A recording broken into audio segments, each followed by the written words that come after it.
by The Light Room. Tired of being unwell and struggling to find the energy and vitality to live the life you desire? Come get recharged from the inside out at The Light Room. Our non-invasive, holistic energy enhancement system detoxifies and energizes the body, enabling self-healing and balance. Book online at www.thelightroom.ky or call 938-HEAL, 38 Pasadora Place, GT.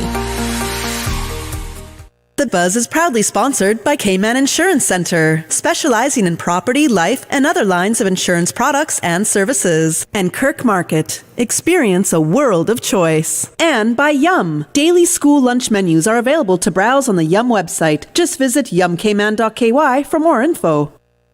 And now, Radio Cayman presents The Buzz, an insightful and fresh take on a variety of issues that impact the local environment. This is where we address the topics that matter. Here's your host, Kathy Miller. Good morning, Cayman. Hope everybody had an absolutely wonderful Easter weekend. The weather was nice. The vibes were right. We only just need a few more days. Am I right? We only just need a few more days. If you were anything like me, you definitely ate a lot. Probably a little bit more than we should have, but you know, that's the thing that happens. There's a lot of events going on. There's a lot of gatherings, a lot of community happenings, a lot on the scene, on the beaches all throughout Cayman. Easter weekend is definitely a time where people get together. They share time. They share fellowship, they share food, and make some great memories. So I hope everybody had an amazing Easter weekend. It was a really nice long weekend. You know, we're going to have another one in a couple weeks now coming up. Not a 4-day long weekend, but it's going to be coming up for sure. Welcome to The Buzz. I am your host, Kathy Miller. And in the first half hour, well, for the entire show, really, we're having Candidates Corner. The first half hour, we were supposed to have some people from the PPM. They did not make it. So you are rolling with me this morning until 8 a.m. We do have open line. So I'm welcoming anybody who's listening that wants to share some stories over Easter weekend, wants to just share some thoughts and reflections they might have on any other topic, have something to complain about, you know, hopefully not so early in the morning, but I also get it. So if there's some of that happening, I get it. I'm here, I'm ready, I got my coffee, got a couple things for us to talk about as well. And so while I'm waiting to see if anybody's going to call or comment, the numbers again, well, I shouldn't say again because I'm about to give them to you for the first time this morning. So the numbers for us this morning are 1-800-534-8255. That's toll free with Flow. And then we have 949-8037, 949-6990. And you can WhatsApp call or WhatsApp text me at 925-3261. So coming off this weekend, I know in sports there was a lot going on. We had a big cricket tournament happening this weekend. And of course we had CARIFTA, which usually takes place over the Easter weekend. And with CARIFTA, I want to start off by saying congratulations to our athletes in track and field and aquatics. The 2025 CARIFTA Games were held in Trinidad and Tobago from the 19th of April to the 21st. And Cayman's athletes delivered outstanding performances, securing multiple medals across various events. Now, you're going to have to tune in and listen to Dion tonight on Sports Extra because I know she's going to have more information. And of course, during our news broadcast and our news headlines. So the information that I have for CARIFTA, you know, I put it together a little late last night, so I'm hoping that everything I have is accurate or up to date. But to talk about who some of those medal wins are with, I'm going to start with track and field. And I'm going to say a real big shout out, a real huge congratulations to Gabriella Linton. She achieved a personal best of 14.04 meters to win gold in the under 17 girls shot put. That made the Cayman Islands' first gold at the 2025 CARIFTA Games. And that is to, again, Gabriella Linton with a shot put in under 17, a shot put length personal best of 14.04 meters in under 17, securing the first gold for the Cayman Islands. We also want to say congrats to Kalia Hay at just 13 years old. She dominated the under-17 girls' discus throw with a leading mark of 44.91 meters, outperforming the older competitors and also securing gold for the Cayman Islands. Just 13 and getting a gold in the under-17 girls' discus throw. Congratulations to Kalia. And also in track and field, we have Delora Johnson, captured bronze in the under-17 girls long jump with a leap of 5.40 meters on her first attempt. So big up Delora Johnson. We have 2 gold winners there and 1 bronze. That's in track and field. We might have more. I'm not entirely sure. So again, tune in to Sports Extra tonight. Dion will be bringing you those particulars and to our news broadcast as well. Moving on to the aquatics team, well, they placed 4th overall for all the countries with what I saw again was a combined score of 361.50. That's coming ahead of Cayman was Bahamas in first place, followed by Jamaica, then Trinidad. And Cayman won a total of, I think it's 24 medals in the swimming events. 12 gold, 6 silver, and 6 bronze. It could be more, and I'm saying it really could be more because, again, this is the info that I gathered just after 9:30 last night. And I remember last year, I think we had over 50 medals in swimming, so that's a lot. So 24 medals this year compared to the 50 last year. I feel like maybe I'm missing some somewhere, so I'm happy if anybody does have that information. Give me a call, let me know. But to big up some of those swimmers who were bringing home the medals, this includes Lev Fahy with a gold in the 100-meter backstroke and a gold in the 50-meter backstroke. Also a silver in the 200-meter freestyle and bronze in the 50-meter fly. That's, I think, 4 pieces of hardware right there for Lev Fahy, or Fahy. We have Sierra Broadbelt, who we've heard her name multiple times on Radio Cayman for sure, and especially when it has to do with aquatics. She is a powerhouse of a swimmer. So Sierra Broadbelt brought home a gold in the 400-meter individual medley, a gold in the 100-meter fly, gold in the 200-meter breaststroke, silver in 50-meter fly.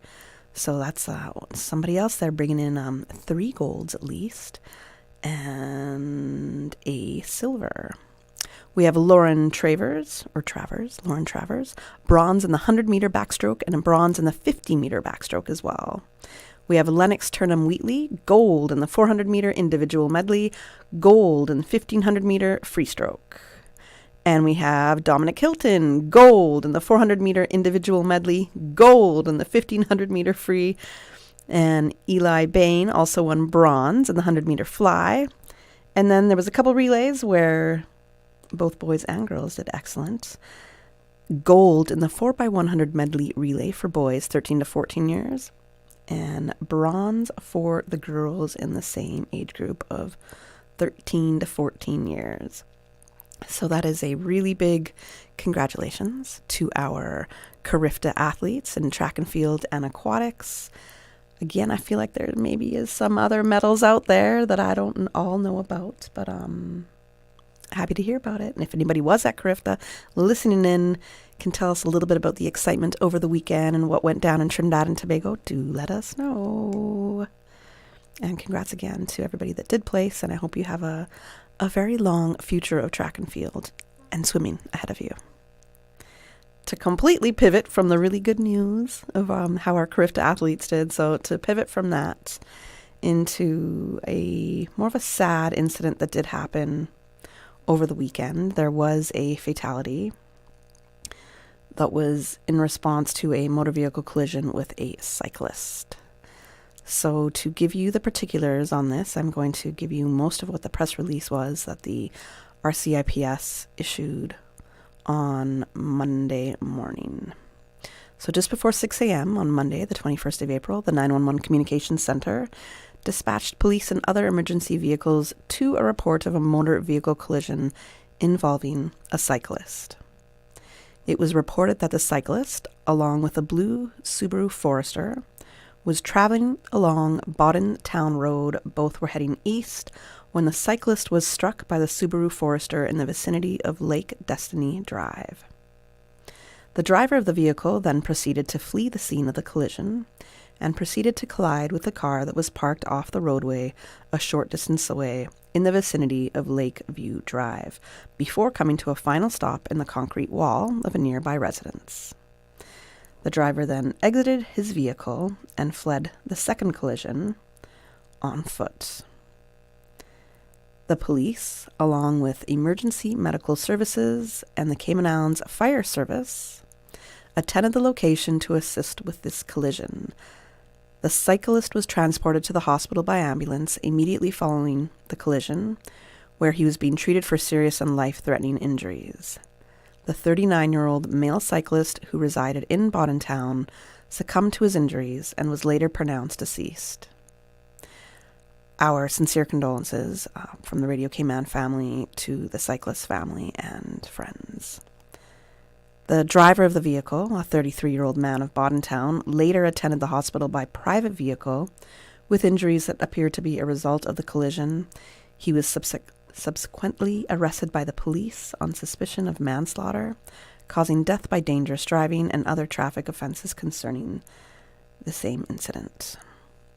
The police would like to thank members of the public for any assistance rendered during this incident, and the investigators are seeking witnesses to come forward and provide any information about the accident. Anyone with information is encouraged to call the Bodden Town Police Station at 947-2220. And anonymous tips can be provided directly to the RCIPS via their confidential tip line at 949-7777 or via their website at rcips.ky. Again, that is really, really extremely sad that there was a death that occurred from the motor vehicle accident. Really early on Monday morning this happened. Just the close of what I would consider to be a pretty safe and almost incident-free weekend. It's really, really sad that that's how some people's Easter weekend had to end and that a life was lost. We know that many of our roads here are narrow, and when you're heading east, there's a lot of winding roads, a lot of narrow passages and winding roads, and we know that cyclists are out there. Almost every morning they're out there. Not just cyclists, but there's also pedestrians, and just to heed a lot more caution. Take your time, slow down a little bit. I don't know the circumstances of the driver that caused the accident, but I also understand that during the long weekend there's a lot of drinking and driving. There's a lot of other recreational substance use going on, and we need to be a lot more aware of what we're doing. We can't get in our cars and risk the lives of ourselves, but also the lives of others, which happened this weekend. A life was lost. Again, our condolences to the deceased, to his family and friends, our condolences. And I hope that was while it's a terrible incident to happen, I hope that was the only one where we saw a fatality come out of it. I know that there was some other car accidents that happened. We know we're going to see a little bit of an increase during these long weekends, but slow down, guys. There's a lot of public education that is going out there. The police are also doing their best. There was increased police presence over the Easter long weekend, but slow down. Take your time. You're going to get there. Whether it's 2 minutes later, 5 minutes later, you're going to get there. We're going to go to a commercial break, and when we come back, if nobody wants to give me their calls and share me their Easter weekend stories or anything like that, I'm going to be talking about a little bit about that report that came out a couple weeks ago, which was the pre-election economic and financial update that was prepared for government. The Cayman Islands boasts of a long, colorful, and rich history. In tribute to our roots, Radio Cayman, the voice of the Cayman Islands, is pleased to bring you the Historical Vignette Series, brought to you by Rotary Central. For more than 110 years, Rotary members have used their passion, energy, and intelligence to take action on sustainable projects. The Cayman Islands, He hath founded it upon the seas. Sherman Erdis Ebank, Certificate of Honor, 1915 through 1995. Captain Erdis was a pioneer in the charter fishing and diving industry, for which he received the Queen's Certificate and Badge of Honor in 1991. He introduced the sport of boxing to the Cayman Islands, for which he received recognition from the Ministry of Sports, Youth Affairs, and Culture. He was a pioneer in the taxi service and in Jeep rental. He served in the Royal Cayman Islands Police Force for 10 years. During that time, the Home Guard was established, and he served there as well, keeping watch at the lighthouses during World War II. He was married to Phyllis R. Ebanks, and the couple had 4 children.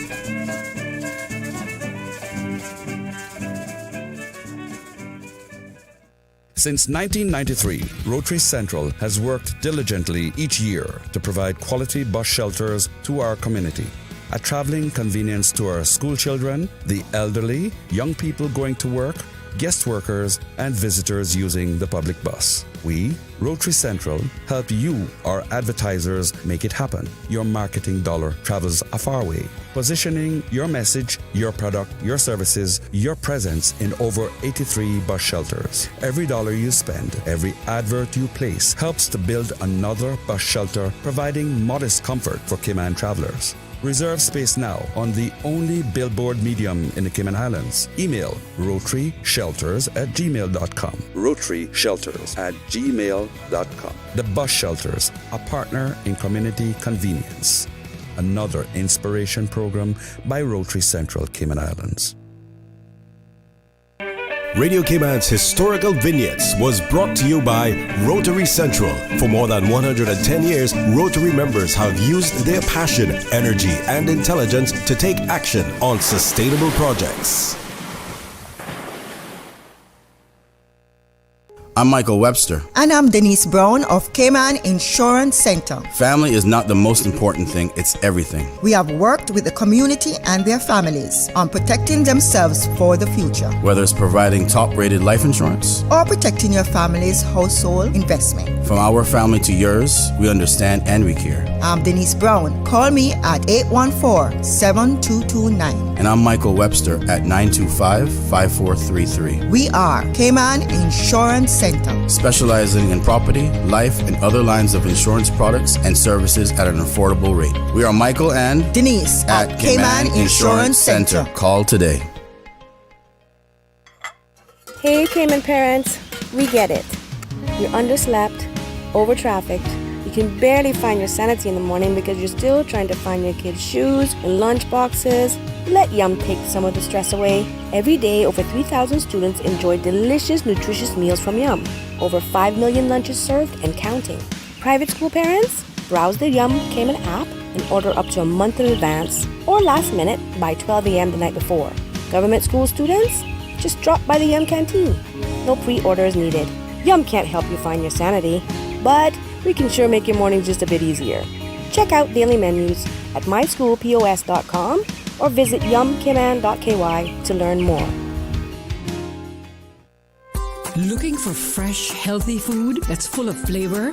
Then you've got to visit Kirk Market. Our dishes are made with fresh, high-quality ingredients. Enjoy vibrant mixed greens or satisfying pasta salads. Or try one of our delicious grill options like blackened chicken, spicy beef steak, or grilled salmon. Looking for something light and flavorful? We've got sushi rolls and poke bowls prepared daily.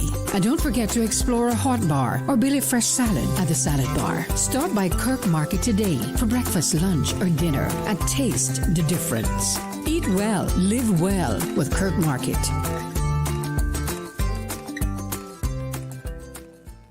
The following is a paid political announcement.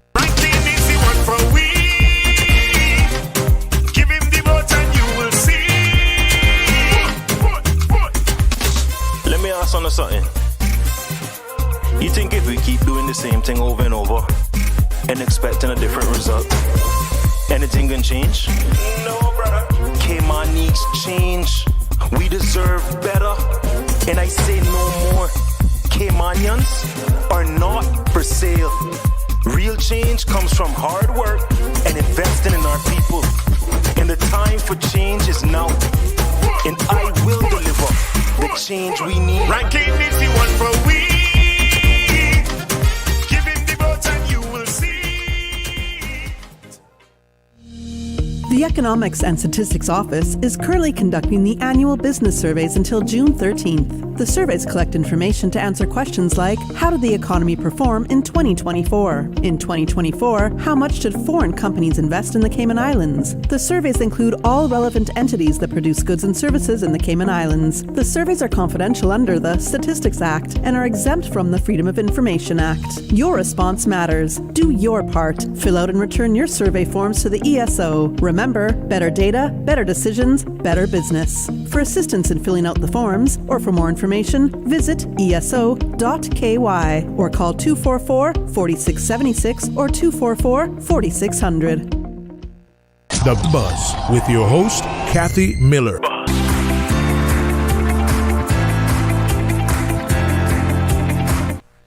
Welcome back to The Buzz. I'm your host, Kathy Miller. And we were supposed to have some candidate interviews in the first half hour of the show. We're supposed to have it for the rest of the show. So the candidates that were supposed to come in the first half hour weren't able to. And I'm hoping that's not the case for 8:15. We'll see what happens.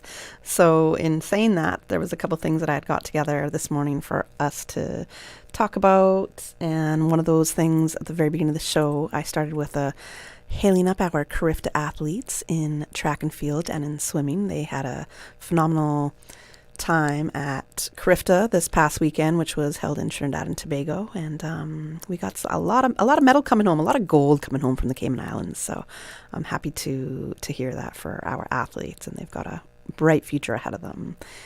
I am happy to take your calls, your comments, if you want to share a story, if you want to vent, if you want to, give some uplifting. We are here to hear it, and we are here to talk with you. You can give me a call at 1-800-534-8255, 949-6990, 949-8037, and you can WhatsApp call or WhatsApp text me at 925-3261. So before the break, I said we are going to hit on the 2025 pre-election economic and financial update. This was prepared for government just a couple weeks ago. It came out. I think it was early April, and I had some candidates come in and talk to me about it, and I said, "Oh, hold on a minute. I didn't even realize this report was out." Sometimes you get so busy doing your other work stuff when other big news hits, it takes a second to catch up. We all know what that's like, I'm sure. So I'm going to be talking about the key bullet points from the 2025 pre-election economic and financial update, also called Preview. The report covers the government's financial state, economic outlook, challenges, and major policy implications. Now, I recall last week in an interview that I believe somebody referred to this report as a political item, a politicized item. Something like that. And for a bit of background, Section 26 of the Public Management and Finance Act 2020 revision provides for the chief officer of the ministry responsible for finance to publish in the Gazette a pre-election economic and financial update, not more than 42 days, not less than 28 days before the date of a general election. And taken straight from the report, the purpose of the preview is to provide updated information on the economic and financial outlook for the current financial year ending December 31st, 2025, and the next year. The information in the report considers, to the fullest extent possible, all government decisions made before the 2025 general election and all other circumstances that may have a material effect on the economic and financial outlook.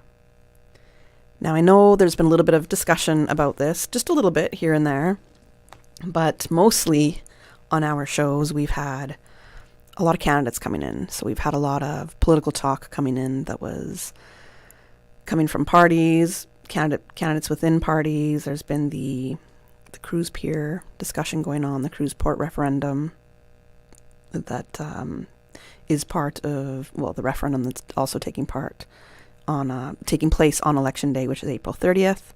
We have those 3 referendum questions to ask. The really, really big one that's been brewing is if cruise berthing facilities should be constructed in the Cayman Islands. That's not the exact question, by the way, but it's very close to it. So we also on Thursday will be having a discussion, a roundtable discussion, carrying that live from Radio Cayman Studios. I'm not sure the exact time, but there's going to be a big discussion with that as well. So that's mostly what you've been hearing on our station these past, almost 6 weeks, I want to say. So to get to this report, just to give you some overall key figures here, we only have a few minutes left in this segment, so to give you some overall key figures for government's financial position, the 2025 operating deficit is forecast at $26.2 million, which is a sharp drop from the originally budgeted $54.7 million surplus. This represents a negative shift of $80.9 million. That's a pretty huge shift. And to interject my personal opinion, I don't think an $80 million negative shift for us to be now operating in a deficit of $26.2 million, I don't think that happens in 4 or 5 months. I could be wrong, but I'm pretty sure we all know that that doesn't happen in 4 or 5 months. The 2026 operating deficit is expected to widen further to $44 million. The deficits are driven by increased costs, particularly in civil service wages, public safety hiring, healthcare, education, and transfer payments. Now, to also interject, as a civil servant, I am extremely grateful for the increase in wages because public and private are not paid on that kind of same tier. So while there is cost of living adjustments and salaries that you'll almost get every year and bonuses felt in the private sector, we don't get that in the public sector. It's not every day and it's not every year that we get wage increases. There's only been a handful in the 17 years that I have worked with Radio Cayman. A handful. So I, for one, can say, and I know I'm not the only one, several of us are very, very thankful that we had a bit of a boost in our wages in the past year. But that operating deficit is largely attributed to what they're calling civil service wages, public safety hiring, healthcare, education, and transfer payments. So a little bit of a explanation there with that. There was the 5% cost of living increase for civil servants effective January 1st. So again, that's only been a couple months. The minimum salary for civil servants was raised to $3,000 per month. I don't think many people out there can live under $3,000 a month, period. The pension uplift for retirees and increased benefits for seamen and veterans. There was expanded tertiary healthcare coverage both locally and overseas, and increased funding for education and regulation of financial services. So that's some of the spending increases explained. And the revenue challenges, the revenue for 2025 is $15.3 million below budget. The shortfall is mainly due to non-implementation of planned legislation that was expected to generate revenue. I wish we could get into that a little bit more, but time does not allow. There's also a heavy reliance on tourism, retail trade, and financial services. That continues. So those are what our revenue challenges are. There's so much to get into with this report. I've only just started to skim the surface and give you some key points, but guess what? It is time for the 8 a.m. news. And then I'm supposed to go into some candidate interviews right after the 8 a.m. news, so I'm going to go double check on that. But right now, let me take you to the 8 a.m. news, and I'll be back with you at 8:15 on The Buzz. Thank you very much there, Cassie. Radio Cayman time check now, 8 a.m. This time check brought to you by our friends at Foster's. Change is in the bag at Foster's. We've taken an important step in our commitment to a cleaner, greener Cayman by removing single-use plastic bags from our checkouts. Bag for better with our durable, cost-effective, reusable bags, thoughtfully designed to help reduce plastic waste and protect the natural beauty of our islands. By choosing reusable and using it often, you become part of the bigger picture, a community-driven effort to reduce waste and care for our environment. Every small choice adds up to something greater. So bring your bags back, and we'll make a real impact together. Foster's. Better because we care. The voice of the Cayman Islands. 89.9 FM in Grand Cayman and 93.9 FM in Cayman Brac and Little Cayman. Silver wings shining in the sunlight. Radio Cayman. The 8 a.m. news is brought to you by ValueMed Pharmacy. Save time and order your prescription refills online at value-medpharmacy.com. VALU-medpharmacy.com. For today's biggest news. Radio Cayman, the voice of the Cayman Islands.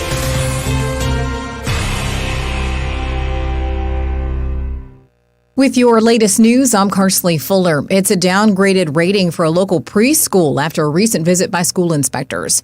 Shining Stars Childhood Care and Education Center is located in the Pasadora Place complex in Georgetown. During the February inspection, there were 78 students on roll between the ages of 1 and 5. The team at the Office of Education Standards gave the Early Years Center a weak judgment. This after 2 consecutive satisfactory assessments in 2020 and 2023. Recommendations include taking, quote, urgent steps to improve health and safety practices, enhancing self-evaluation and improvement planning, and ensuring consistently high-quality teaching across the setting. That should include, according to the OES, implementing effective performance management systems, providing, quote, consistent and impactful leadership support, and making sure teachers use accurate assessment data. Next steps, as the Center Shining Stars was judged as weak, requiring a notice of concern to be raised with the Education Council, it will get a follow-through inspection within the next 6 months. You can find the full report online at oes.gov.ky. In a move to promote inclusivity and support those with non-visible disabilities, the Sunrise Adult Training Center and the Sunrise Caring Association have teamed up with international membership of the Hidden Disability Sunflower. This global enterprise discreetly signals that individuals wearing a sunflower lanyard may need extra assistance, fostering a, quote, more compassionate and inclusive society.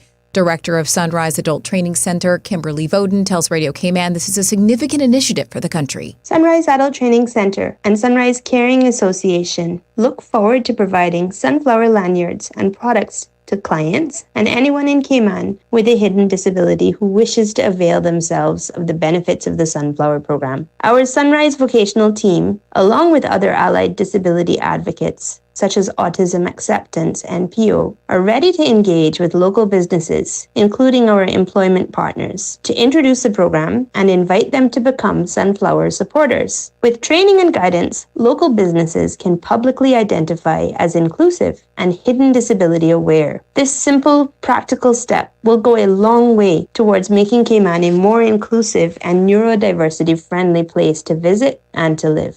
Sunflower urges businesses and individuals to create inclusive spaces by displaying the Sunflower logo and providing resources to support the initiative. For more information, head to sunrisecaringassociation.com. And decisions are published for the Central Planning Authority's April 2nd meeting. A few items of note. Crichton Investments' application for a subdivision on Curlew Drive in Boddentown has been given the green light. The property is currently vacant, and the proposal is to create 150 parcels, with 144 of those as residential, as well as a guardhouse and a gate. The CPA also approved an application to modify planning permission for SJP Development's Hotel and Resort on Beach Bay Road in Lower Valley. This application applies to the Mandarin Orient Grand Cayman Resort properties. It includes the addition of a clubhouse pavilion, a basement floor and rooftop mechanical service accommodation, and shade and roof structures for parking areas. An application for after-the-fact land clearing on Rum Point Drive in Northside was granted conditional planning permission. The CPA also greenlit an application for 40 apartments, a recreational building, and a pool on Chestnut Drive in West Bay. You can find the full summary at planning.ky. Now with a check of international news, here's the BBC, which takes us out of the newscast. I'm Carsley Fuller from Radio Cayman's Newsroom. BBC News with Eileen McHugh. World leaders and tens of thousands of Roman Catholics will travel to Rome to attend the funeral of Pope Francis on Saturday. The body of the Pope is lying in an open coffin in the chapel of his residence in the Vatican. It will be carried to St. Peter's Basilica on Wednesday, where it will lie in state. The Vatican says one of the Pope's final acts was to thank his personal nurse for encouraging him to go into St. Peter's Square at Easter and greet the crowds. The nurse had offered reassurance when Francis asked if he could manage it. The World Food Programme is to suspend aid to almost 4 million people in Ethiopia from May. The UN agency has blamed a lack of funding. The US Vice President J.D. Vance, who's on a visit to India, has said the two countries should work together in areas such as defence and natural resources. But he said the US wanted better access to Indian markets. That's the latest from BBC News. The 8 a.m. news is brought to you by ValueMed Pharmacy. Save time and order your prescription refills online at value-medpharmacy.com. VALU-medpharmacy.com. Now, more than ever, supporting your immune system is crucial to helping your body fight off illnesses like the common cold, the flu, and COVID-19. At ValueMed Pharmacy on Walkers Road and in Bodden, we carry all the essential vitamins and minerals to help support your immune system and improve your overall health. Some of our top immunity support picks are vitamin C, vitamin D, zinc, elderberry, and quercetin, or the popular 7-in-1 immunity support. Our pharmacists are always on hand to help guide you and answer any questions. Visit ValueMed Pharmacy on Walkers Road or Bodden. Live happy, live healthy with ValueMed Pharmacy. Stay in touch with Radio Cayman with the latest up-to-date, accurate news and information. For your convenience, the headline news will be repeated on our sister station, Breeze 105.3 FM, weekdays at 8:30 a.m. Follow Radio Cayman on social media, Facebook, Instagram, Twitter, or download the Radio Cayman app in the App Store or log on to www.radiocayman.gov.ky and stay connected to what's happening in the community. Radio Cayman, your voice, your choice, your radio. Since 1993, Rotary Central has worked diligently each year to provide quality bus shelters to our community. A traveling convenience to our school children, the elderly, young people going to work, guest workers, and visitors using the public bus. We, Rotary Central, help you, our advertisers, make it happen. Your marketing dollar travels a far way. Positioning your message, your product, your services, your presence in over 83 bus shelters. Every dollar you spend, every advert you place helps to build another bus shelter, providing modest comfort for Cayman travelers. Reserve space now on the only billboard medium in the Cayman Islands. Email rotaryshelters@gmail.com. rotaryshelters@gmail.com. The Bus Shelters, a partner in community convenience. Another inspiration program by Rotary Central Cayman Islands. Are you a creator or inventor? Want to legally protect your work? Be known for it? How about make money from it? Wouldn't that be awesome? Cayman is celebrating intellectual property this month, leading up to World Intellectual Property Day on April 26. But don't wait to join the celebration. Learn how to get your patent, trademark, design, or copyright registered today by visiting the Cayman Islands Intellectual Property Office website at ciipo.ky. The 8 a.m. weather update brought to you by CG Britcay, where people come first.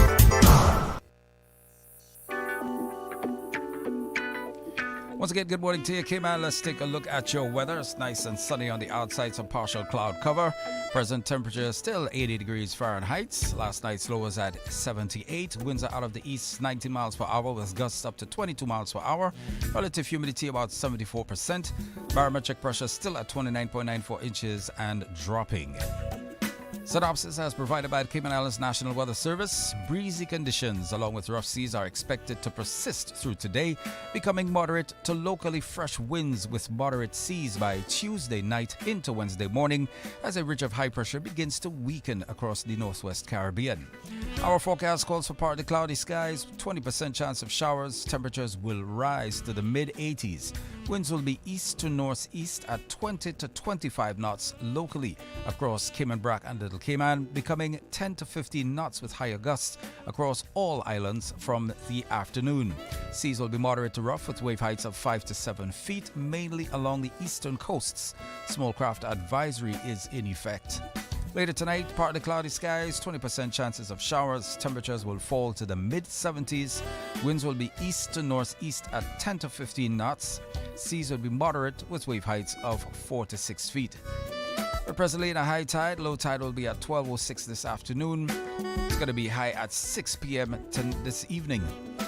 The outlook is for moderate winds and seas into Thursday as the pressure gradient weakens. That's the latest weather brought to you by our good friends at CG Britcay. I was undercover and had just recovered the stolen artwork, but... Aunt Angie, what does this have to do with managing my insurance? Well, long story long. I found the art thief in France, but ended up becoming somewhat of a local celebrity. So I had to stick around for a while. But I was able to handle all my insurance needs with CG's online portal. The online portal. Safe, convenient, simple. CG Britcay. Good like that. The 8 a.m. weather update brought to you by CG Britcay, where people come first. Tune in every Monday through Friday at 12 p.m. for Radio Cayman's Midday Newscast. Radio Cayman, the People's Station, your trusted official source for the latest news. The 12 p.m. news is proudly brought to you by Health City Cayman Islands. World-class healthcare within your reach. The traffic report is brought to you by Subway. Enjoy a delicious start to your day with breakfast from Subway.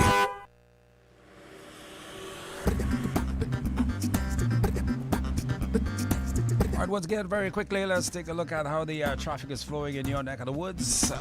In the Georgetown area, still a bit of traffic along Crew Road, similar along the Little Pearson, and of course, not much traffic along Bobby Thompson Way as you get to the four-way traffic stop. Traffic flowing onto Hull Avenue seems to be flowing fair to fine, getting into the C&B roundabout and then continuing on. Traffic dissipates whatever streets you're turning into. Of course, Walker's Road, traffic is flowing smoothly. Observe the speed limits, similar through South Church Street into Seafarers Way, where we see some light traffic as well. Focusing our cameras in the School Road area, and or should I say Eastern Avenue area. Traffic is flowing smoothly in that road. Up to North Church Street into West Bay Road. Seems to be flowing fine. No cruise ships in just yet. And of course, West Bay Road traffic seems to be flowing smoothly in both directions, looking out from the Ritz-Carlton. And heading towards the airport, traffic is flowing smoothly as well. Not a bad day today as you get out and about. Please be safe out there. Drive safely. Let's not try to have any accidents this week. Please God, pray over that, all right? The traffic report brought to you by our good friends at Subway. Hungry? Need Subway any time of the day? Yeah. We've got you covered. Subway at Anderson Square, Centennial Towers, and Countryside Shopping Village is open 24/7, serving up fresh, delicious subs anytime you need them. And for your weekend cravings, West Shore Center is also open 24 hours on Friday nights and until 1 a.m. on Saturdays, because it's never too late for a great meal. Skip the line and order ahead with the Subway Cayman Islands app, or get your favorites delivered straight to your door with Bento and Let's Eat. Fresh, fast, and always here when you need us. Subway, eat fresh. The traffic report is brought to you by Subway. Enjoy a delicious start to your day with breakfast from Subway.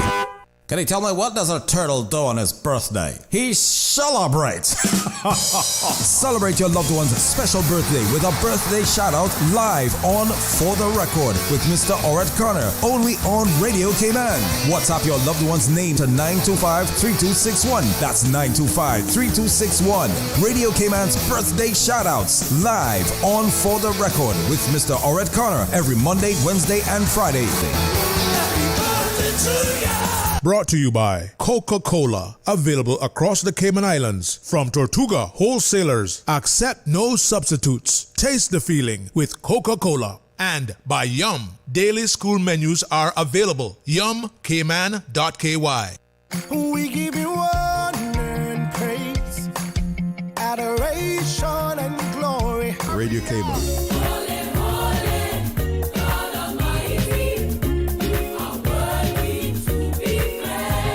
Praise time. Praise him, praise him. Come and let's praise the Lord. Come and let's praise the Lord. Praise him in the morning and in the evening. Oh, let's praise the Lord. Praise time in the morning. Praise him, praise him. Weekdays 6 to 6:30 a.m. Radio Cayman, waking you up.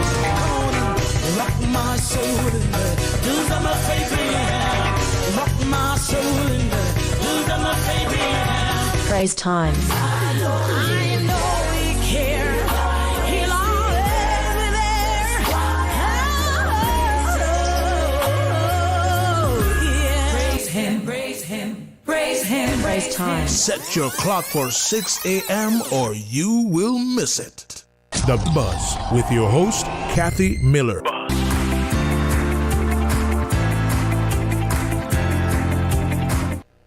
Good morning. Welcome back to The Buzz. I'm your host, Kathy Miller, and I'm happy to say that, yes, my candidates have arrived. Not my candidates, everybody's candidates.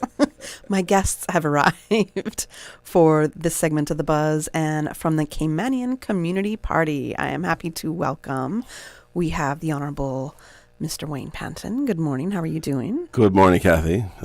Happy to be here with you all and my colleagues. Yes, we have Miss Emily DeCou and we have Mr. Robert Bodden. Good morning. Thank you. How are y'all doing today? Oh, we're great. You said bright-eyed and bushy-tailed. I think that was the phrase that you used, Robert, a few minutes ago. Yes, you and I might be the only ones who are. I don't know how bright-eyed I am, but we, you know, having spoken to myself for the past half hour and our listening audience for the past half hour, I'm getting there. Mornings are not my thing, so I try to get there as much as possible. And you'll have to. I don't know about you, Emily, but I know that you two gentlemen had to come from out east more, right? Yes, yes. It was a pleasant drive this morning. School was up, so that just goes to show we have some ideas of how we can go forward, changing, the traffic pattern to make it work. It was a pleasure driving in this morning, so we have some ideas that can make it happen. Yeah. It's always a pleasure for me because I'm 2 minutes away. Yeah. So. So that's something I've noticed, that it's easy for me, but I do not want to be in the pain of others who have to drive in the morning and spend a long time. So let's just get right into it. Alrighty. Basically, I guess I'll start with you, Robert, because this is our first time officially talking on radio together. Okay. I know I've met you here before, and I know you've said it, but because it's The Buzz and it's a different show, your reason, really, your motivation for deciding to run in general elections this year for Bodden Town East. All right. Thank you, Kathy, and good morning, Bodden Town East. Good morning, teammates. It's my pleasure to be here. Hope everybody had an enjoyable Easter, and our prayers go out to the families of the person that tragically lost his life over the weekend. We ask you to be careful on the road, slow down, pay attention to the cyclists and the walkers on the road as you commute back and forth. Well, I'm excited and happy to be here. I'm fired up and ready to go Bodden Town East. My reason for running is I'm suffering just like you out there in Bodden Town East. I am struggling with the high cost of living just like you. I'm worried about the future of my child just like you. I'm worried and I fight my way through the traffic every morning just like you. Ladies and gentlemen, I'm here today because I live in Bodden Town East. I live the struggles day to day. And Bodden Town East need desperate change. We've had an MP who have been there for the past 8 years, and just basic issues of walking the community in the rainy season to address some of the flooding in our areas. We got flooding in Comba Avenue that's been going on for years. If we have an attentive MP, there's no reason that for the past 8 years we should be dreading the rainy season, the stormy season, and this goes throughout the district. So some of the issues I would like to champion for Bodden Town East is putting Caymanians first, putting the people of Bodden Town East first. Our young people are in need of jobs. Our health care is in crisis. The medical indigent has to be treated like the indigent. There's a desperate need right now for those people who are suffering without health care, who have immediate health concerns. This has to change, ladies and gentlemen. We need to bring financial assistance and support to our farmers in the area. Farmers can be the backbone of any community and the constituent. So I see a direct need where we can improve that going forward. We just need to look at the different varied means of agriculture that is available today, that if we put more emphasis and more financial support, within the next couple of years, we could be self-sustainable in the terms of fruits and vegetables in this country. We also realize that everything in this country is dominated by the high cost of fuel. So, ladies and gentlemen, the TCCP have some ideas of how we can address this immediately. We need to find the data on the cost of fuel in this country. Once we have that data and we can find that there is a different alternative to the way that we charge duty on fuel, ladies and gentlemen, we will bring those direct savings to you.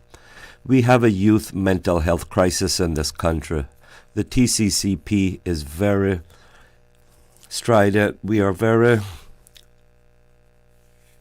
look forward to this initiative. We have the Alex Panton Foundation, who's doing an amazing job in bringing these issues to forefront. Too many of our young people are suffering in silence, and this has to change. We lost another young soul to the issues of teenage problems in this country, and we see a great need for immediate improvement and a possible youth center going forward. Ladies and gentlemen, come April 30th, I am your next MP for Bodden Town. Thank you. Well, thank you, Robert. That was quite the info right there. It was like the motivation, and you just came out with a speech. All right, you were ready this morning, bright-eyed, fired up and ready to go. Emily, I don't know how you're going to top that one. Listen, I'm going to bring my own flavor for you this morning. But, Go. My coffee has not kicked in yet, admittedly, but it is what it is. I'm on my second and it hasn't kicked in yet, so don't worry. Does it still work for you? It does. Anyways, my name is Em, and I come from a background in financial services, but in the last several years, I really recognized the need to full-time sort of commit my professional powers for good, right? I just felt compelled within me after the last election when I ran, and my eyes were open so much more to the suffering of a lot of people who have given so much to this country and who are being left behind, from our elderly who've given their, working lives to whether it's the civil service or just shaping our country to what we know it as now, being neglected. And, as time goes on and we see the dynamics of what affects people, we're seeing more young people be affected by crises that, when you look at the kind of root causes of why that is, it looks like poor planning, and it looks like not having cohesive leadership that truly cares about putting Caymanians first, like full stop, And so stepping up to say where I can lend my expertise, namely in the sustainability sphere, I will do so, right? I'm a qualified resource total use and efficiency advisor. It is a mouthful.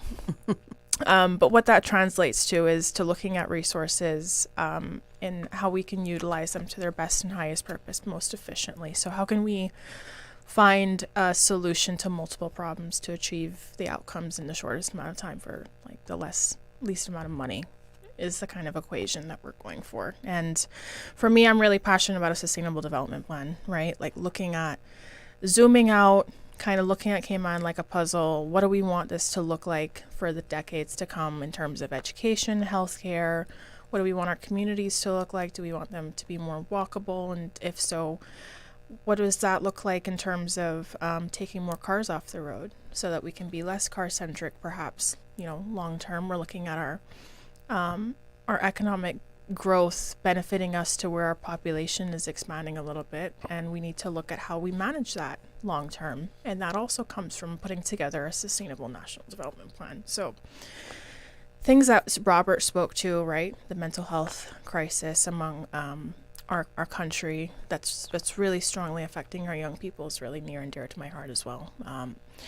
Putting the care back in healthcare and just being leadership that treats our countrymen like, you know, the family that they are is really important to me. And taking an approach where it's, yes, we're looking at the short term, right? We have to undo as a team, as your next government, the TCCP needs to undo a lot of shortcomings from a systemic perspective. So coming in from May 1st, that being said, right, like we have a lot of people who have raised their hands to sort of essentially be on standby. So for the 1st of May, we can hit the ground running in terms of putting in policies that really help people's quality of life improve sooner rather than later. It's not just empty promises that we're making. We've got actionable solutions that we're ready to, like, we're excited. We're really excited to just get through, dare I say it, the election, so we can actually start working, you know, putting our money where our mouth is, or is that how this, that's how the saying goes, right? Yeah. and just getting stuff done for the people, right? And it's an honor to be here. I can say that from the bottom of my heart to be in this position once again, right? Because this is my words. This is my second election, and yes, it's very exciting. It's wonderful to be able to sort of represent not only my peers and my generation, but those to come in my leadership and in my decision-making styles. So from your last election, I believe that you ran as an independent, right? I did, yes. And you decided to join a party, which is now the Caymanian Community Party for this election. I did. What caused that switch for you there, from independent to now joining a party? It's definitely not a case of, like, you know, in the independent combination of people doesn't work, because there are many countries in the Caribbean and internationally where this does work. You know, after the last election, there was still such a crisis for the government to work through, namely the COVID pandemic and reopening safely. And after that, you know, it seemed like unless you have a team of people who are really aligned on the vision and the values, you're not going to see teamwork make the dream work as you would have expected it to. So I'm very proud that the people elected a lot of good change in the last election. You know, independents really came in and were able to add that level of independent thoughts up to as best that they could, right? But in the end, something prevailed, and we saw how the last government sort of panned out and how that cookie crumbled, so to speak. But I say all that to say we can kind of see what the common denominators are, and they're all in the same party now. And so it's pretty easy to see, like, oh, wait, so the ones that we did trust in 21, that we had a lot of trust in, they're the same ones that have kind of come back together, and they've maintained cohesion within, namely the 5 incumbents on our team, right? There was still cohesion there, and that looked to me, when I looked at the big picture, as the team that was really keen on making the dream work. And that's one of my biggest philosophies. And seeing how, you know, on the 30th of October of last year, they stood on business, sat in the opposition with Mr. Panton and said, you know, we're going to stand up for what's right for our people, not just in the short term, but in the long term. You know, when it came to, like, the likes of advocating for the protection of the Natural Conservation Act, as an example, which is very, you know, something I'm very passionate about. Right, you are. So as an independent in 2021, one of my biggest platforms was environmental conservation, education reform, and equity for all. And it's still,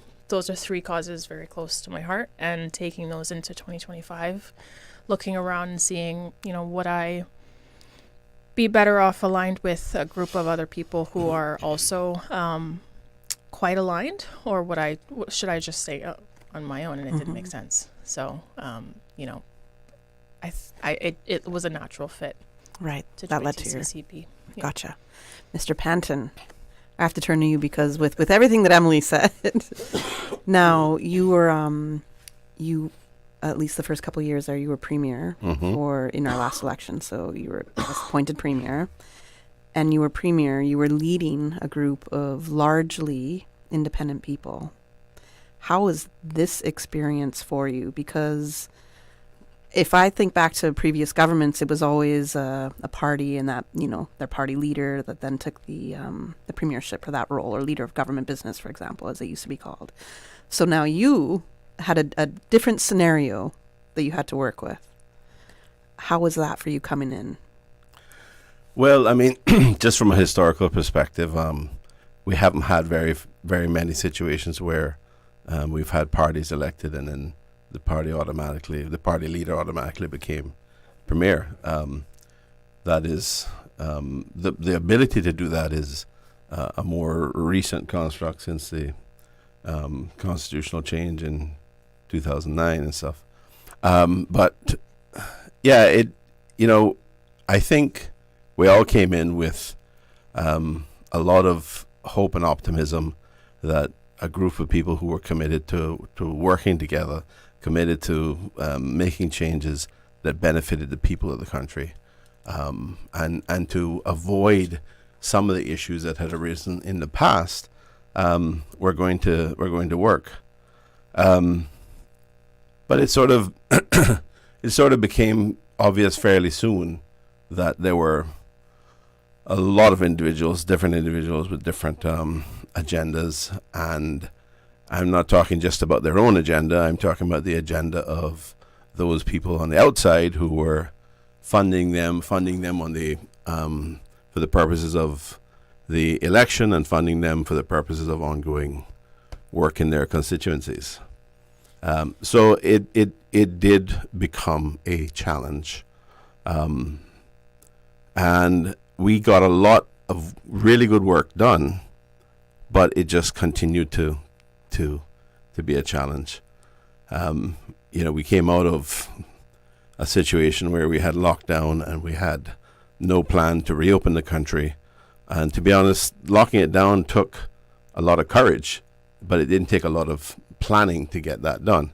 The more difficult part of it was reopening the economy successfully and minimizing the impacts on our people, because there was a huge psychological challenge as well. We knew that the moment we started having some COVID back in the community, it was going to be a very significant shock, and that's exactly what happened. But yeah, I'm not going to get into too much of the back and forth, but let's just say there was so much of outside interference, and it became clear that there were people that were even working with the opposition. So we end up where we end up. They had the opportunity to work together for since November of 23, and then we saw exactly what happened in October of 24, where our now colleagues, the four members that resigned from government, effectively in protest over a lot of bad governance and bad decisions being made, that led to the minority government that we've had since then. And the minority government has, in my view, continued to make a lot of bad decisions, a lot of very expensive decisions. And I'm not talking about the decisions that were made necessarily to support people to increase pensions and to increase salaries or provide COLAs for civil service.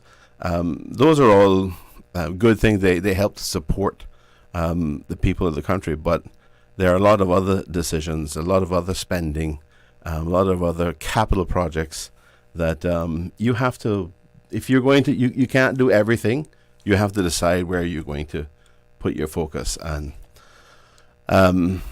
from our perspective as the Caymanian Community Party, we want to focus on putting Caymanians first and addressing the needs of Caymanians. And there's so many challenges that we have.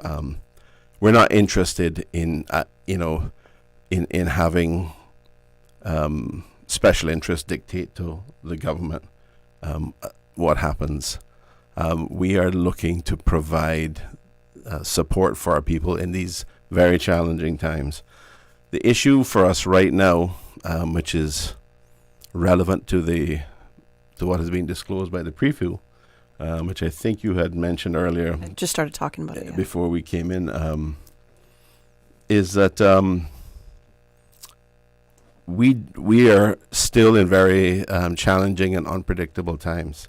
We have a new U.S. administration that is throwing a wrecking ball through a system that has promoted peace and prosperity in the world since World War I and World War II, and we don't know what the impact of that is going to be exactly. But it's very clear it's not going to be positive. So for us as a country, I think we need to ensure that we're best placed to be able to support our people. The tariff wars that are going to go on are going to impact us in terms of inflation. Yeah. There are threats of charging significant fees for ships that are transiting the U.S. that are either Chinese built or Chinese powered. That's going to push up our costs of transport because we import everything. 99% of what we consume is imported. So there's so many challenges out there, and that's not even talking about the climate change challenge that we have. We did a climate change risk assessment back in 22. We identified 50 risks. 18 of those risks were severe risks. 9 of the 18, so half of them, related directly to our people, impacts on our people, and impacts on our economy. We have to make sure that this country is financially strong and able to build the resiliency that we need and to mitigate the impacts that are going to happen as a result of climate change as well. So we have this, this swirling storm of dark clouds and lightning strikes and everything going on. The government and the country needs to be united and working together to address the needs of the people, primarily to protect the needs of the people. So that's why I'm a part of the Caymanian Community Party. We are committed to ensuring that the people of the country come first. And of course, we are taking a completely sustainable approach, which is going to be focusing on the economy, focusing on society, and also ensuring that we have an environment that supports our quality of life. But you can't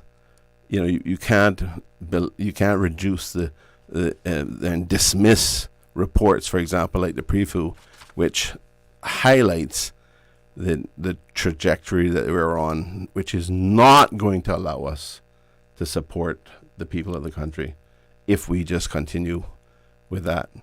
In excess of $26 million deficit for 25, and a deficit growing to in excess of $44 million for 26 is simply a disastrous direction for us to be going. We will not be able to support our people in that kind of situation.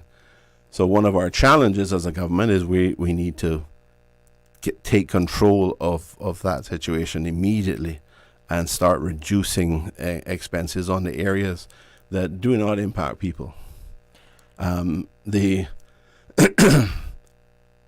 revenue measures that were supposed to be implemented that didn't impact people directly, they were, primarily in relation to financial services related matters, were never implemented. Nobody seems to know why that's the case, So we have a challenge on our hands, and for me, I want to be focused on the two things: making sure that we can implement our policies from a national perspective to help everybody, and then I also want to be at the same time focused on dealing with the things that I need to deal with and I want to see done in Newlands, in my home constituency. We have accomplished a lot there in the last 4 years, but I think there is still more to be done. I certainly have indicated to the people of Newlands the 10 things that I'm focused on, which includes addressing their traffic issues and having access in and out. of Newlands safely, and dealing with transportation within Newlands, dealing with safe pedestrian access along our main road, which is Hirsch Road, continuing to improve the parks and recreational facilities that have significantly been improved in the last 4 years. We've got to put in some bathrooms and this sort of thing in two of the big parks. So there's a lot more to be done. One of the big challenges is to deal with our stormwater management, and I have been pounding the table on this for so many years now, that we have got to identify somebody or perhaps even multiple agencies that have responsibility for stormwater management.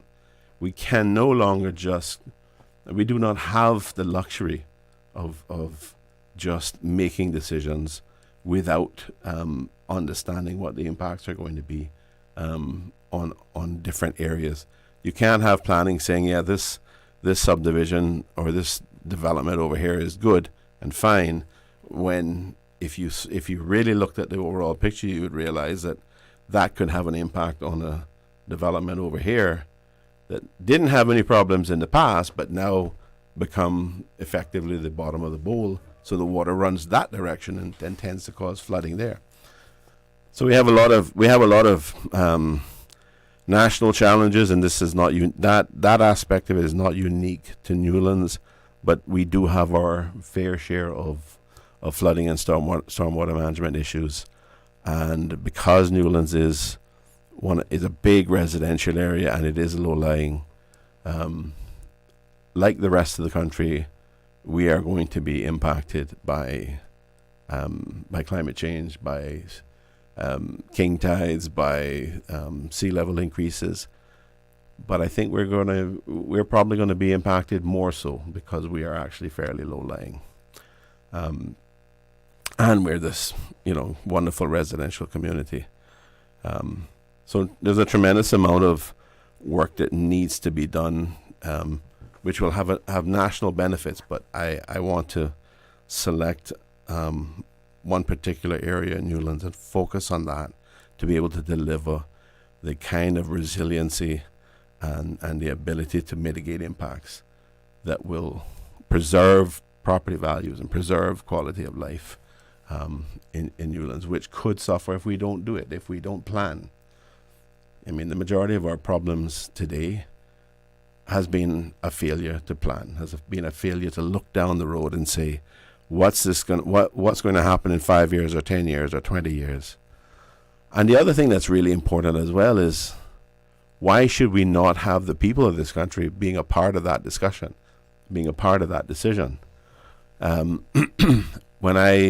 I left office, I had initiated a project which was going to be a national dialogue with the people of the country. And I'm not talking about, a few people. The objective was to try to, over the course of nearly a year, get input from as much as 10,000 people in the country, which was, it was, the objective was something similar to what was done with Vision 2008, but it was going to greatly exceed that in terms of scope and the ability to implement it in a smart way, and that really was a national dialogue to find out from the people what are your current aspirations, and what do you think, what do you want for the country in 10 years time, 20 years time, 30 years time, and effectively, what do you want to leave behind for your kids? What kind of country do we want to be, and what do we want to leave behind for our kids?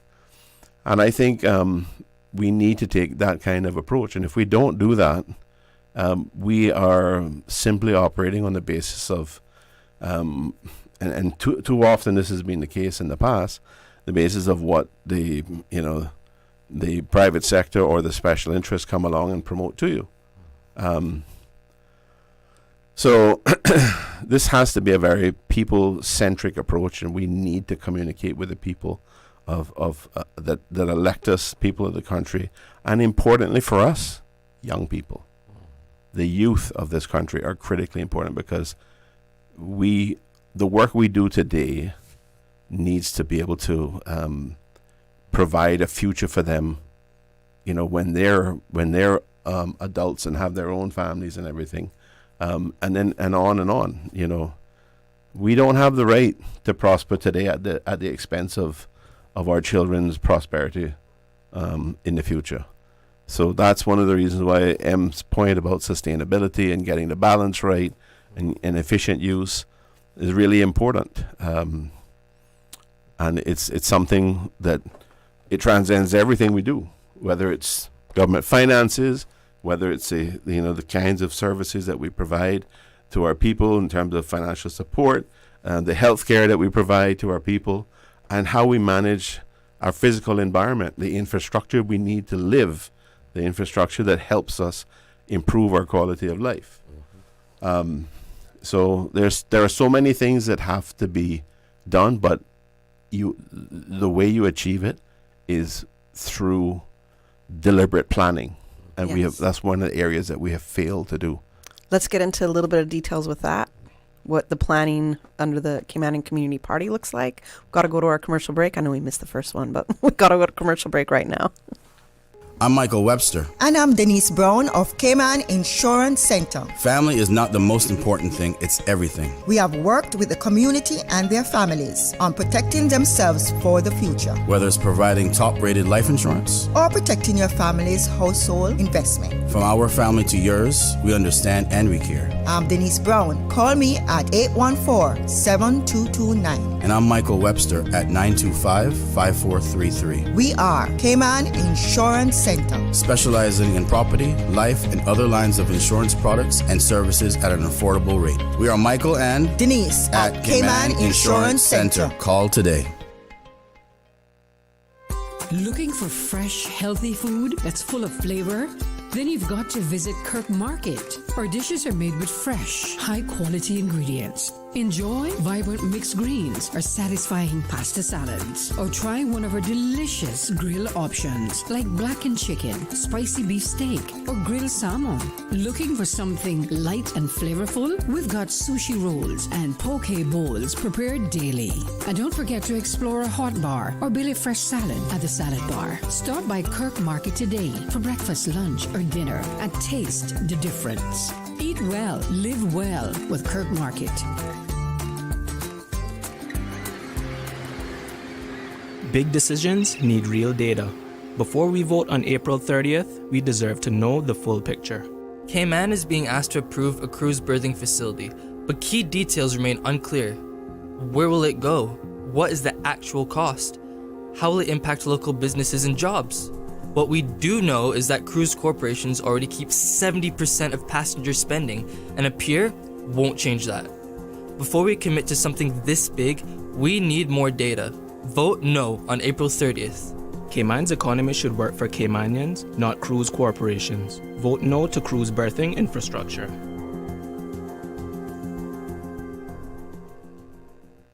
The Department of Environmental Health, DEH, would like to advise the public that the annual bulk waste collection will once again take place in May. In preparation for hurricane season and replacing the traditional year-end collection, residents are urged to prepare and separate their items ahead of the week assigned for collection in their respective areas. Any bulk waste that is put out after the announced date will not be collected. Household appliances, furniture, and other items too large to be handled by the weekly DEH collection crews should be placed by the roadside where it's easily accessible to the DEH collection crews. Metals and vegetation should also be separated from other bulk items. Do not obstruct the roadway or storm drains or place tires, construction and demolition waste, hazardous materials, or electronics. For more information on the bulk waste collection, please contact DEH's Solid Waste Management Section at 949-6696.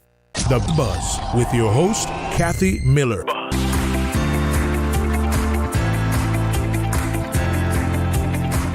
Welcome back to The Buzz. I'm your host, Kathy Miller, and in studio with me right now I have candidates with the Caymanian Community Party. We have incumbent, the Honorable Mr. Wayne Panton. We have Emily DeCou for Newlands, I should say. We have Emily DeCou for Georgetown East.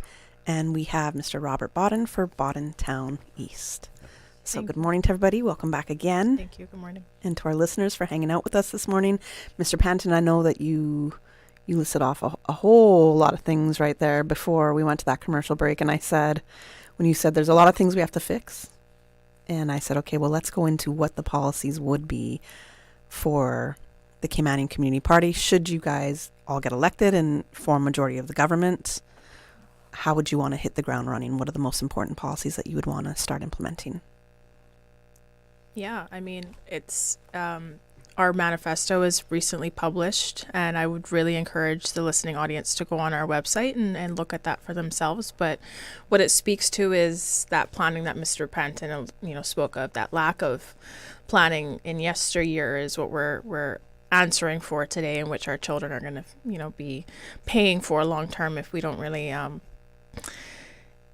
pull up our socks on this one as a nation. And it speaks to what we are intending to achieve in our first 18 to 24 months is not necessarily like the issue, like the crises are not going to be resolved in 2 years, but we will certainly have measures in place to where people are not suffering through some of the things that are really affecting the majority of people, things like access to housing that's safe and comfortable and affordable, and healthcare, and making sure that our education system is actually positioning our students to enter the workforce, and making sure that our workforce is welcoming, and it has that, gives them that sense of belonging, and gives everybody a sense of belonging, right, in our society.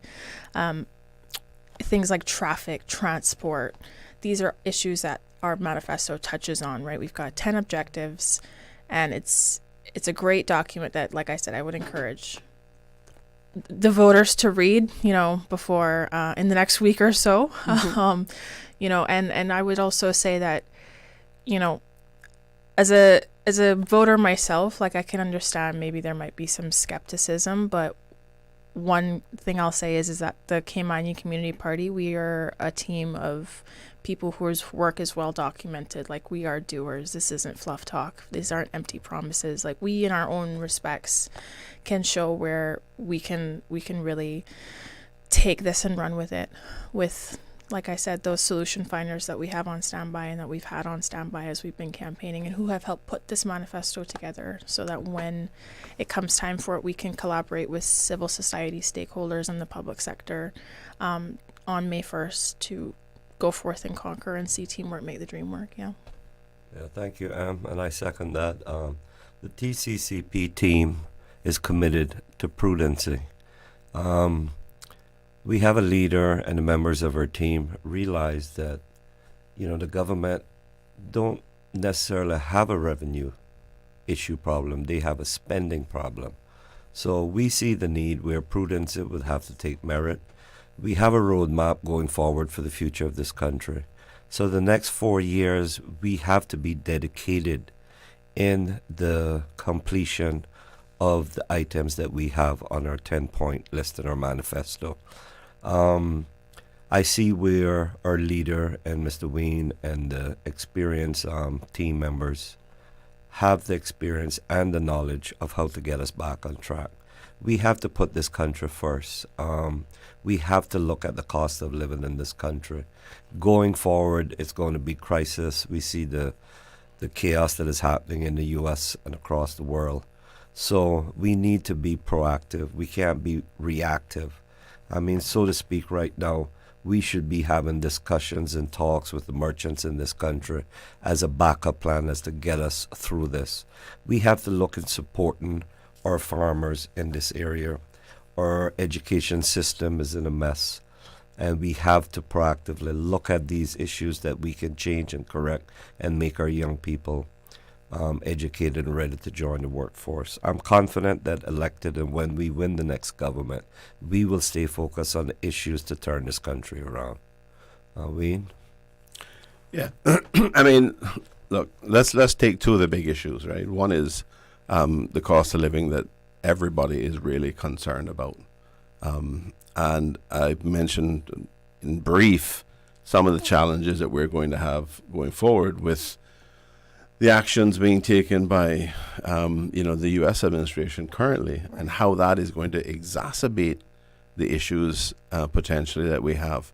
One of the crazy things is, threats are made and things are announced, and then 10 days later, 5 days later, it's going to be paused and all. So there's so much uncertainty. But let's put it this way: if we have a trade war that's going on, that is being threatened, it is going to impact us. So the issues of cost of living are going to be even greater for us. And we are going to have to work even harder to find creative ways of addressing this. Clearly, cost of living is comprised of a range of costs, and the basket that is assessed in coming up with cost of living includes things like housing, includes things like food prices, and it is frankly going to be very difficult for us to manage significant changes in food prices because we import the majority of what we consume. One of the things we can do is encourage people to engage more in, their own version of backyard farming and growing some of what they eat. You end up with healthier foods, fresher foods, and it's the cost of your time, but it's a healthy activity as well. But we are going to have to look around the Caribbean and work with our Caribbean colleagues, whether it's CARICOM or otherwise, to help to come up with ways to access alternative or provide alternative accesses to foods, because we're all suffering from the same thing. We all have the same challenges, and we can work together. And I know, the current chair of CARICOM is the Honourable Mia Motley, and this is something that she has articulated as well. We have to find solutions for us, for ourselves in the Caribbean. Housing is a major challenge, but before I get into housing, let me just talk about one particular area in relation to cost of living. CUC is a huge cost for any family operating, and we have scenarios where we have homes that are very inefficient, that utilize AC, and because they're not efficient, they end up with significantly higher utility bills. We are not going to be able to substantially reduce our cost components around energy generation until we transition as quickly as possible into renewable energy and get away from the volatility of the fossil fuel market. But how can we do things in the interim? Well, I had a program in my ministry of Ministry of Sustainability and Climate Resiliency, which was called the CHEER program. Subsequent to my departure, it was eventually phased out. But this was a program that really sought to encourage and demonstrate how you can benefit from small investments in your homes to improve efficiency. And we had selected a range of Caymanian families that had certain consumption levels, implemented things like spray foaming the ceilings to create additional insulation there, changing the AC systems to make them more efficient, the higher SEER systems, making sure that windows and doors were efficient and not leaking air and that sort of thing. Do you know what the benefit was for some of these, for several of these people that implemented this program? About a 50% reduction in their CUC costs. So they I remember talking to one particular lady who said it was a life-changing thing for her, because she went from having utility bills of about $800 a month down to having utility bills of around $400 a month. Yeah, huge savings. You know what the average family can do with $400 a month in savings? Exactly. And yes, it takes some investment. It's some, to if you have an existing home that has these problems. But to me, it's worth it for government to be able to assist these people in this some of our people in this situation, to put them in a much stronger position financially. And of course, what comes with that is the need to be more responsible with how we save and how we make decisions about spending as well. And I think we need to have those issues dealt with in school as part of the curriculum. I'd have to agree with you on that point. We've got to go to the 9 a.m. headline news. Sure. So I have to cut you off right here. But right before we go to the news, I'm going to ask the question. If you can remember it, I'm going to remember it. So I'm really glad that you brought up that the cost of living is going to be a difficult thing. We're going to be faced with even a bigger crisis. So really my question there is, can it really actually go down, considering the trade wars that are happening?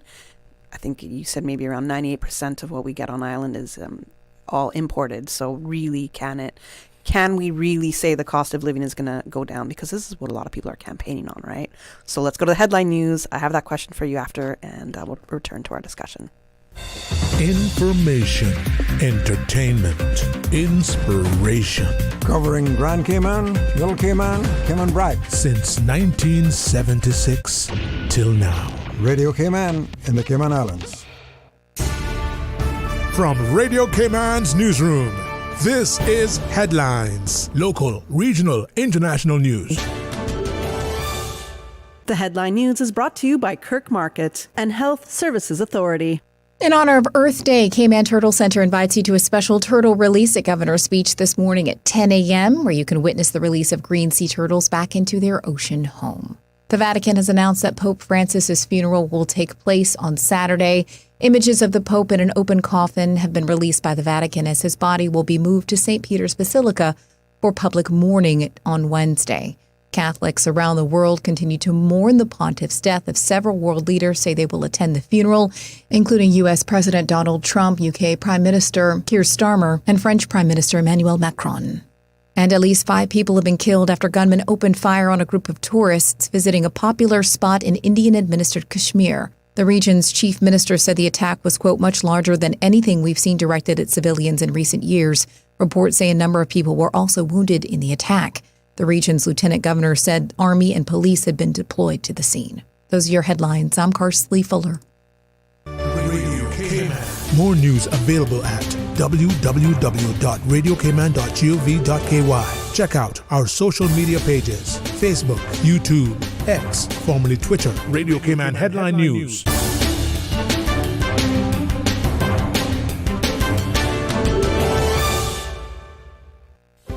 Do you have a healthcare question but not sure who to ask? Contact HSA's Patient Call Center to speak to one of our experienced clinical team members. We are here to answer your questions and help guide you through your healthcare journey. Need to make an appointment? Our team can help. Contact HSA at 949-8600 or email info@hsa.ky. At HSA, we are committed to caring for you.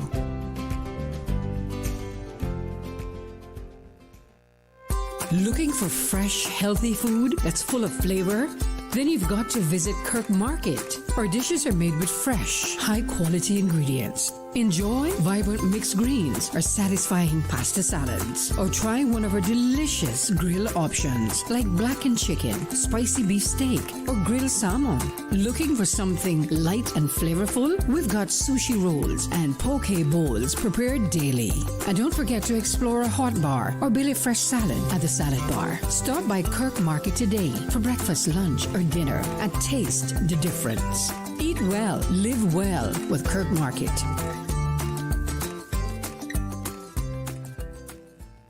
The following is a paid political announcement.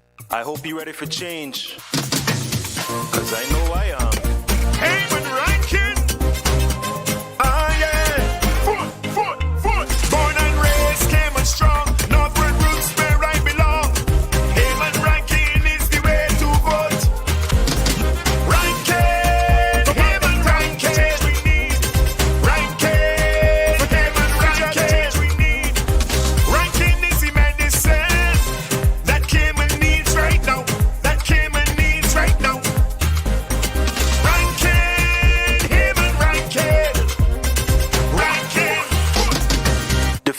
Bontown West is in your hands.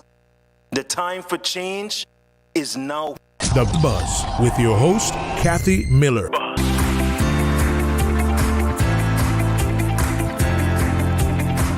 Welcome back to The Buzz. I'm your host, Kathy Miller, and in studio with me this morning, I have from the Caymanian Community Party, we have incumbent, the Honorable Mr. Wayne Panton for Newlands. We have Emily DeCou for Georgetown East, and we have Mr. Robert Bodden for Bodden Town East. Welcome back to our discussion. And right before the headline news, I said I was going to pose a question. The question that I had posed to Mr. Panton was, in regards to the cost of living, I feel like I'm hearing everybody campaigning about we're going to bring the cost of living down. And you did hit it and say it's going to be really difficult to do that because we do have some tariff wars going on. We know what's the uncertainty in the U.S. and what that is causing for Cayman, how that's affecting us. So my question was really and truly, can we ever see that cost of living coming down? Yeah, it depends on how you look at it. It is, Kathy, it's cost of living is something that, is built on increases over a previous baseline. And, are we going to be able to reduce costs such that that we go below the previous baselines? I don't know that is a reality, at least not in a broad general sense. I mean, okay, let's face some facts. The only time that really happens is if you have a global recession, right? That can happen in that kind of scenario, but for us, what we need to be faced with, the challenge we need to address is how do we keep our costs from increasing? That is a much easier challenge to meet. But there are certain areas where we can help. And I that was one of the areas I was talking about earlier was, building inefficiencies in homes. So, for example, I can use myself, I can use my parents, and it's true of many Caymanian families in the past. You have this idea about what size house you want, and what do you think is optimal for your intentions in terms of a family and all that. And I'll just use an arbitrary number at the moment, like 3,000 square feet. The truth is, when you live in a house for 10 years, you look back and you realize, I actually don't even live in even 2,000 square feet. I usually live in something like about, 1,500 to 1,800 square feet. Yeah. The rest of it is being air conditioned or whatever is part of your operating costs. It costs you to build it, but you hardly ever go in some of these areas. So there is one reality in that we need to be looking at building smaller homes, but really importantly, they need to be much more efficient homes. So, I mean, I have a nephew who came to me and he said, Uncle Wayne, I was trying to get a price to build a house, and I it's killing me. It's like $1 million, $995,000 to build this house. And I said, well, obviously you can't afford that. And he said no. And I said, well, what size are we talking about? And he's like, well, no, not big. But when I pinned him down on it, it really came out to something closer to 3,000 square feet. Mm-hmm. So I said, well, okay, how about you consider this? How about you think about something smaller, but much more efficient?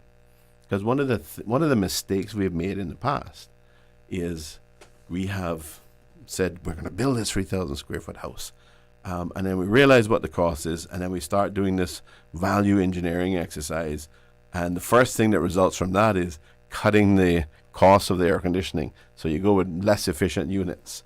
Do we really need spray foam in the ceiling? No, we can do without that. We can just roll out of some of the fiberglass matting, and you do all these types of things. We're going to reduce the R value on the windows and perhaps the doors, and then we really need all that insulation or outsulation and insulation and all that on the walls. That is being kind of the expression penny wise and pound foolish, because we end up having a house that's much more. First of all, we had to pay more for it, and then we've ended up with a house that's much less efficient than it could be, and that's what drives up our electricity costs. We're not going to make a huge amount of difference, as I said, until we can transition to renewable energy on the kilowatt hour cost. And yeah, we'll have some benefits, like if we used LNG as a temporary sort of transition fuel, that could reduce our costs a little bit as well. But the reality is we have to reduce our consumption. 70% of our consumption, 70% of our CUC bill is for the vast majority of people is air conditioning. Yes. So having a home that's far more efficient can help. And I gave an example earlier where, we've had people cut their costs in half. That's a huge difference for Caymanian families. You can end up with, if you don't spend any of that, you can end up with over $5,000 saved at the end of the year. And that can make a huge difference between being able to meet some unexpected costs and being in a situation where you're in a real jam and you have to overextend yourself, or you have to go to family or friends for help. And these are some of the challenges that we have to face. And the reality is, let's not tell people that we're going to bring cost of living down to some significant extent. What we need to be able to do is to reduce it in certain areas, implement the policies that can help in certain areas, but overall try to keep the cost from increasing at the very least. Yes. And that is going to be much easier to accomplish. But again, as I said, all has to be put in context. What is going to happen with this uncertain geopolitical world that we live in, and the impacts that we're going to have. Yes. And we're going to have to be creative, and we're going to have to work together with other Caribbean countries, with other stakeholders, to identify options and alternatives that help to control our costs. But haven't we tried to do that as well? Like I thought there was, and I can't remember the details, so you might be able to enlighten me, help me remember these details. Yeah. But I thought that there was some deals made with I think it was Panama when it came to like food imports. So he's giving me a bit of a smile. So yeah, I mean, in the past there have been discussions with I think suppliers from South America, from Honduras, some Jamaica, I suppose, Panama. But the truth is, a lot of the major farms that produce fruits and other produce in those countries are owned by American companies, and they have an obligation to ship their stuff themselves to the U.S. to their wholesalers in the U.S. And that's a lot of what we getting a better rate, perhaps, if or maybe we exporting to the U.S. What we consume actually comes from some of these countries, but it goes from south to north and comes back south again to us. I think the issue is logistics, so it may be a government-private partnership to get shipment to us, but part of it is that for sure. Yeah. Logistically, I've heard this because the Department of Agriculture inspections. That's what some of the retailers are saying. The U.S. inspect in terms of inspections, but it can be this to stick at it. And there's and coming back to that, we have the housing crisis in this country. Whilst here, I just received another, text of someone looking accommodations rentals and the high cost of accommodation rentals in this country. So government has to do more, or people are falling through the cracks. Not everybody's going to afford a house. So we have to, we have it in our manifesto that we'll be looking at the government lease-to-own option. And this has to, be followed through to become a reality. It was talked about in previous administrations, and going forward, it would be an option similar if you're in employment, say a minimum of 2 years, and you have a rental history of a year. These are just some ideas of my own that I see where, collectively we can come to the table and try to make it work. Then the government, then through the National Housing, then would give you a 5-year lease, to lease this property. So after 5 years, then the equity that you have into the house could afford you the option of going to the bank and then buying this outright. But we have to start somewhere. It's a housing crisis in this country. Our young people are hand to mouth, and if they're paying rent, there's no way possible they can then afford a mortgage. So we see the need for it as a team and as a group. So collectively, I think we'll be looking at this over this next term to make this a reality. And while I have the mic, Wednesday evening, 7 p.m., I will be hosting final meeting. We'll be in the Kipling area, so let's talk of the issues. I'll give you my solutions. You come out and let me hear from you. Your vote is very important. It's your democratic right. I know a lot of you are frustrated with the political system and your past representative, but you cannot afford to stay home. A stay home is a vote for the same old crap you've been getting for the past 8 years. And we desperately need change in Bodden Town. So let's put the Bodden back in Bodden Town. We got 4 candidates running for Bodden Town. Bodden Town was our first capital. We have Wayne Panton in Newlands. We have Heather Bodden in Savannah. We have Osborne Bodden in the west. And yours truly, Robert A. Bodden in the east. Let's make this happen, Bodden Town East. Come out in droves. We need a landslide victory. Change has to happen. We're ready, committed, and we're willing to work with you, the people. Thank you, and you have a great week. I want to ask a question here now. Sure. Affordable housing is a real big amen thing. to that, brother. Absolutely. One more time. Amen, brother. All right. Amen, brother. Now, I know, Mr. Panton, that you were going to speak on affordable housing. I know that you have just now as well, Mr. Bodden. But so my thing with the, we need affordable housing, right? And we know that there was a lot of development projects in the works, and then COVID hit. And then things kind of changed. So a lot of developers had to change their pricing and everything else that happened because it cost 3 times as much to get material and then to ship the material here, and things just changed. Planning wasn't able to say, okay, everybody go, go, go, because it kind of has to be a bit more of a phased approach. But in saying that, we know that our population grew 20, almost 30,000. There's not enough places for people to live. So we know that we need development here on island. Then there is the big question. We have the East-West Arterial. There's been a lot of back and forth with that, especially, do we really need these roads to go exactly where they're going? How is it going to be built? The environmental factors that have been an issue. Then there is the big referendum question, which I want to get your perspectives on before we wrap this morning.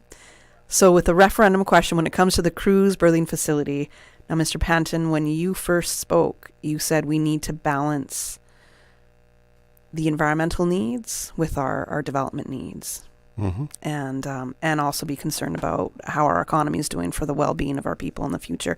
This is such a multifaceted approach in looking at something like a cruise berthing facility. So when it comes to that, do you believe that there is enough information for Caymanians out there to make a decision? I know a lot of people are going to be like, get their exact stance, Kathy, but do you think there's enough information out there for people to make a decision? This is in relation to the cruise berthing question specifically. Well, I would say, there's never going to be enough information, and the issue that is presented by that referendum question is that it is just a very vague general question. Should the Cayman Islands have cruise berthing? And it doesn't, we should be looking at specific proposals rather than just a general question. And most of the people that I talk to are expressing the view that they're going to vote against it. Very few have actually asked my particular opinion on it. They're quite often just telling me what they think. I've had one constituent that actually said to me that they would consider voting yes. Is this an invitation for me to ask you what your personal stance on this is? From a personal position, I've stated this already. I've stated this on the Chamber Forum. I don't support having cruise berthing facility in Georgetown Harbour for a number of different reasons. But for me, a large part of it is the amount of environmental damage that it will necessitate, because it is going to involve significant dredging. You either have to have a massive increase in cost to try to push this thing out far enough that it won't it won't require so much dredging, and that is going to not just be a cost issue, but it's actually going to be I think a safety issue and a integrity issue for anything that you try to build out in very deep water,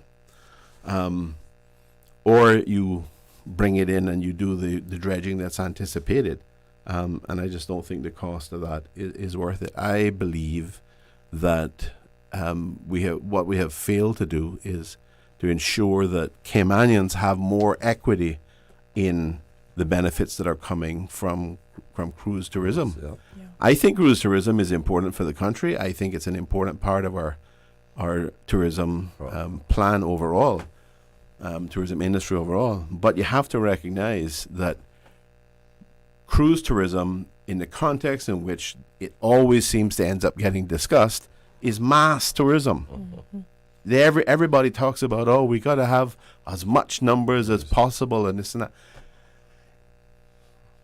The two strategies that comprise tourism, which is stayover tourism and cruise tourism, they're conflicting strategies if you are talking about cruise tourism in the way it has always been talked about as mass tourism, as significant numbers.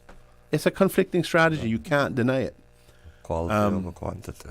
Right. So to me, we ought to be looking to try to increase the numbers a little bit, but significantly improve the value that the country gets and our service providers get.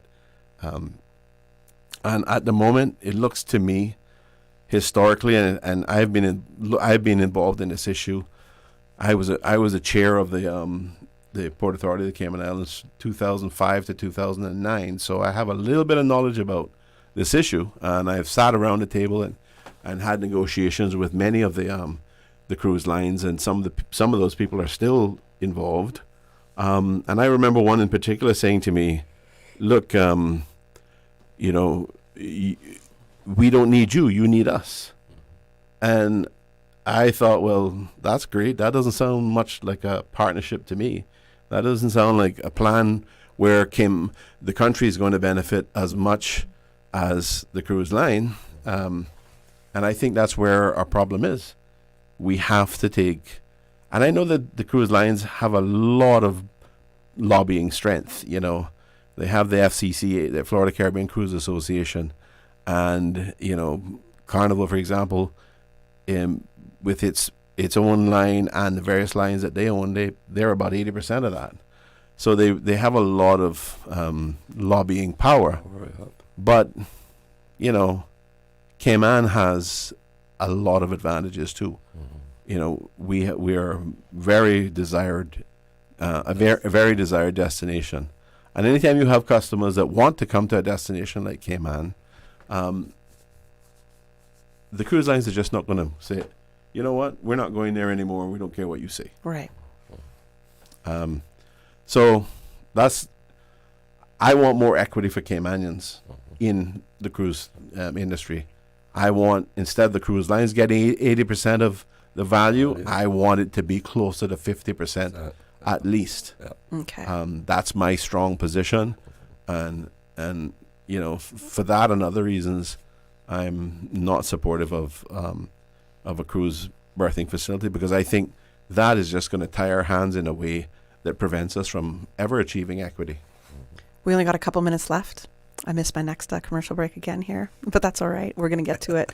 So before I go, Emily, I wanted to get your thoughts on that as well, because, environment, sustainability, these are big topics that you follow, that you're a part of. Definitely. Well, interestingly enough, the sort of discussion around the cruise pier was what sort of woke me up as a citizen to being like, whoa, our government's not moving in quite the direction we voted for them to move in.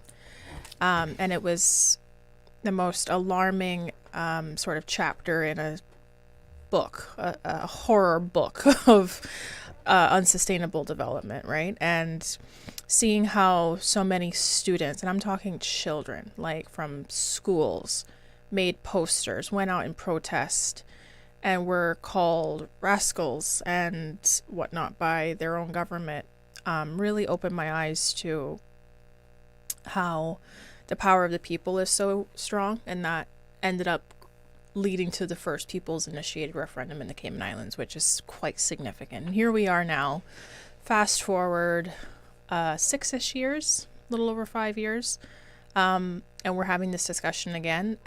There is a huge void of data, and that's really what this boils down to, right? The 5 incumbents on the Caymanian Community Party team voted against the referendum bill because it's just not really well worded. There's no outline business case. There's no cost-benefit analysis for people to see how mass tourism would benefit this country. That being said, there are individuals and experts who are like regional economists who have done the research and who have, out of an abundance of just wanting to say, we want sustainable cruise tourism, it just does not maybe look like this, who have done the research and have put forward the data to show like our environment, which it's interesting we're having this conversation on Earth Day, which I think every day should be Earth Day, but today is actually globally recognized as Earth Day, April the 22nd. So happy Earth Day, Cayman. It's I guess profound that we're having this discussion, right? When the one thing that I think, makes Cayman as unique as it is, and just this blue planet that we call home is our environment, right? And it gives us everything that we need and asks for nothing in return except that we protect it, right? So I would encourage people to please do as much research as possible. When you go to the polls, make sure you understand what you're voting on. It's not yes or no to whether or not we want cruise tourism. We are very pro-sustainable development, pro-sustainable tourism industry in this country. And when I say we, I mean the Caymanian Community Party. And we are pro making data-driven decisions. So as it stands, it doesn't speak to a comprehensive look of what we want cruise tourism to look like in potentially Georgetown Harbor, but across all 3 islands. Referendum question, the same kind of in the same vein of thought. We have a lack of data around how decriminalizing cannabis would benefit Cayman Islands, and what a national lottery, how that would benefit the Cayman Islands. It's just 3 kind of random questions, to be quite honest, put on a bill, and not a significant amount of data to support yes or no and why. Unless you are maybe like in the know and having a lot of you're a part of these internal discussions at a government level, you really might not understand the wider social implications and benefits of these. But some people have done a little bit of their own research, like how has this benefited other countries internationally, and they can say, okay, well, if we contextualize this for Cayman, these positive or negative outcomes could happen, but right. We're not there yet in terms of having a sole core document or resource to speak to, the cost benefit analyses of all 3 of these questions, unfortunately. Understood. Okay. Thank you very much. Thank you so much, Kevin. Remind people you have a meeting, Yes, Robert. Bontown East. I'm asking you to come out and join me Wednesday, 7 p.m., 74 Kipling Street. It'll be my last meeting for the campaign. So I encourage everyone to come out, listen to my solutions. 7 p.m., Kipling Street, number 74. See you there. Vote April 30th, Robert Bodden, number 1, TCCP. All right, thank you to Robert Bodden, Emily DeCou, Wayne Panton. Thank you so much for being in studio with me this morning. I know it's right off, fresh off the long Easter weekend, so it was a pleasure having you on this morning and talking a little bit about the policies that you're looking forward to making, what your biggest concerns are, and your reasons for running in this general election. Thank you. Thank you very much, Kathy. I wish everybody a blessed day, and join with Robert's earlier comments about expressing our condolences in respect of the gentleman who lost his life just so, needlessly. But recognizing that when these things happen, there are impacts across so many people, even the family of the people involved in the accident, in the driving and all that. So anyway, just wanted to wish everybody a wonderful day, wonderful start of this week, and to be safe, and let's be Cayman kind. Let's be our neighbors, keepers, and helpers. And thank you all very much. Thank you, Kathy. No problem. For your time this morning. It was my pleasure to have you in studio with us. Thank you to my colleagues at the Caymanian Community Party who are here representing the interests of this country and Caymanians in particular. So we want to make sure that we put our people first at every opportunity that we have. Yes. Thank you. Thank you, Cayman. Take care. Thank you. We're going to go to my very late commercial break and call that a wrap for the Buzz this morning. I'll be back with you on Thursday. Looking for fresh, healthy food that's full of flavor?